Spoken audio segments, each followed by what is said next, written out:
my husband, Mark. Advance tayo mag-isip. Today, God answered my prayer. Nasa harap ko ngayon, ang lalaking minsan ko lang ipinalangin sa Diyos. Isang lalaking may takot sa Kanya at may pusong mapagpasensya. My first and my last love.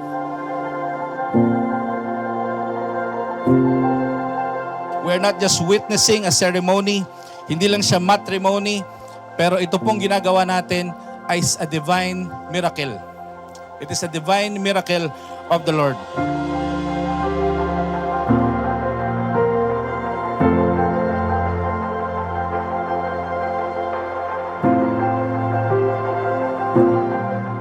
Isa sa mga pinakahinahangaan ko sa iyo ay kung paano mo ibahagi ang pagmamahal ni Jesus.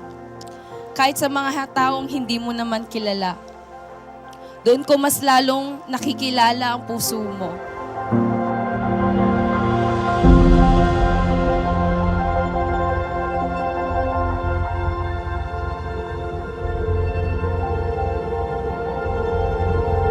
Salamat.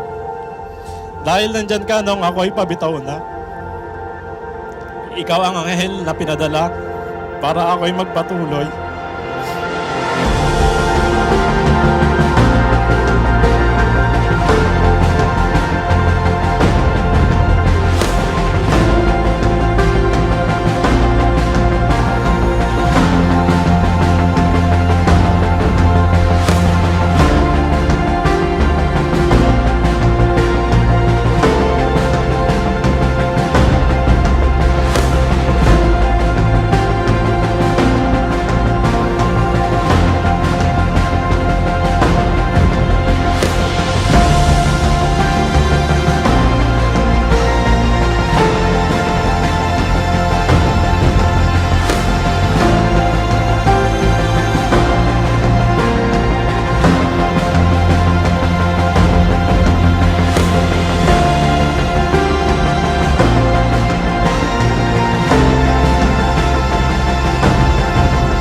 God at the center of our marriage, I vow to walk with you in faith as your partner in ministry.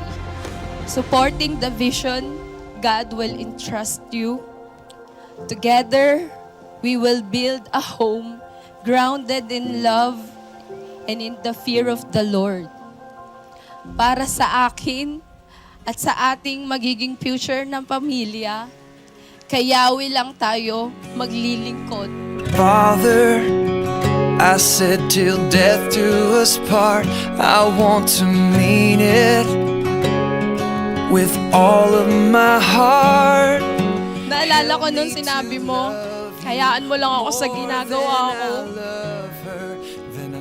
Siyempre, natakot ako kasi high school pa lang magkakilala na tayo. Takot ako na baka saktan mo lang ako. Pero this time, na muli tayong nagtagpo, habang hinahayaan nating makilala pa ang isa't isa, nakita ko kung paano ka tunay na binabago ng Diyos at babaguhin pa. I pray to hear her heart. I pray she'll love you more. I pray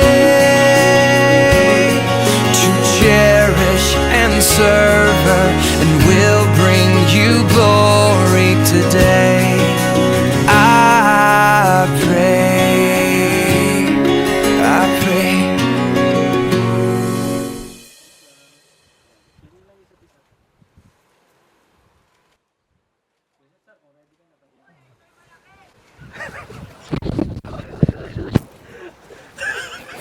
Sabi ko na nga ako. I'm Betchay.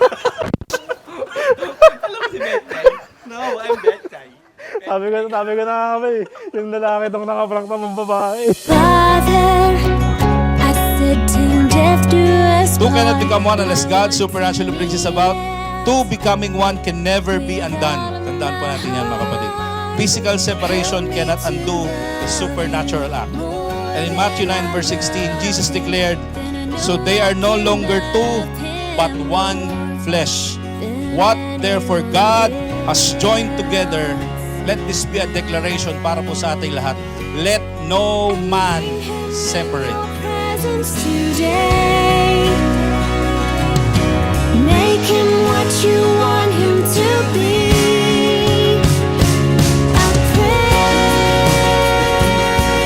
to hear his heart. I pray he'll love you more. I pray to strengthen and serve him. Will bring you glory today. I pray. Lord, help me love her. It's you. Pangako na sa ating bubuuing pamilya, Diyos ang magiging sentro at sa bawat haharapin natin sa buhay, sa hirap at ng ginhawa, ikaw at ako, tayong dalawa, mamahalin ka, mamahalin kong ang lahat ng sayo. Mahal kita, Elizabeth Salcedo Figuera. To hear her heart, I pray. He'll love you more. I pray to cherish and serve her. Will bring you glory today. I pray to hear her heart. I pray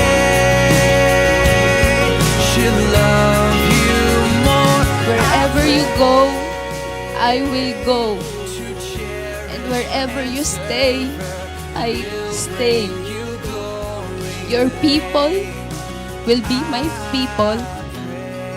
And your God, my God. I love you, my sweetie, my palagi.